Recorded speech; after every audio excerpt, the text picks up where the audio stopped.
अगर आपका भी फ़ोन कोई रास्ते से खींच के भाग जाता है, अर्थात फ़ोन स्नैचिंग हो जाता है, तो घबराने की कोई बात नहीं। बिहार पुलिस ने एक ऐसी नियम बनाई है, एक ऐसी टीम बनाई है जिससे उस फ़ोन को वापस ले लिया जाता है और जिसका फ़ोन खोया रहता है उसको वापस कर दिया जाता है।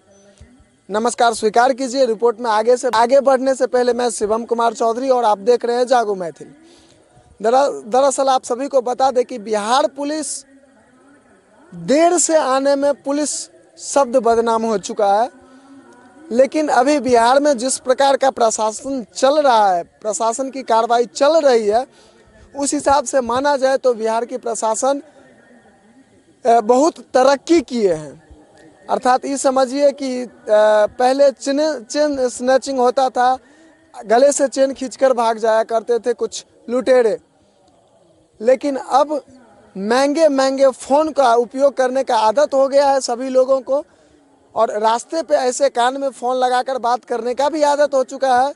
और फ़ोन स्नैचर बाइक से बस फ़ोन पकड़ के भाग जाते थे, तो अब उनको किसी भी प्रकार की घबराने की ज़रूरत नहीं है, क्योंकि बिहार पुलिस ने एक ऐसी टीम का गठन किया है, एक ऐसी साइबर टीम का गठन किया है जो फ़ोन खोने के बाद उसे अपने साइबर तरीके से ट्रेस करती है, और ट्रेस करने के बाद फ़ोन जिस व्यक्ति का खोया हुआ रहता है उसको रिकवरी करते हैं।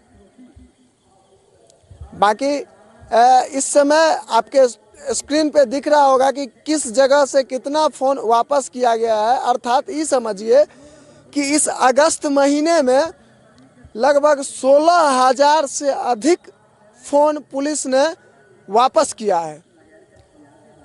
अब सीधी भाषा में इसको समझ लीजिए कि लगभग 16,000 फ़ोन जो चोर लुटेरे छीन कर भाग चुके थे, उस फ़ोन को पुलिस ने बरामद किया, और जिस व्यक्ति का फ़ोन खोया हुआ था, जो थाना में रिपोर्ट लिखाए हुए थे, उनको थाने पर बाकायदा बुलाकर फ़ोन वापस किया है।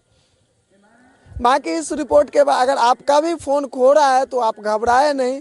बाकी इस रिपोर्ट पर आपकी क्या राय है कमेंट में अवश्य बताएं, और एक छोटी सी निवेदन कि वीडियो को अधिक से अधिक शेयर कर ले, ताकि जिन जिन लोगों को जानकारी में ना हो उनके जानकारी में भी आ जाए। और जो लोग चैनल पे नए हैं वो हमारे यूट्यूब चैनल को सब्सक्राइब कर ले, और जो फेसबुक के माध्यम से देख रहे हैं वो पेज को फॉलो कर लें। जय हिंद, जय मिथिला।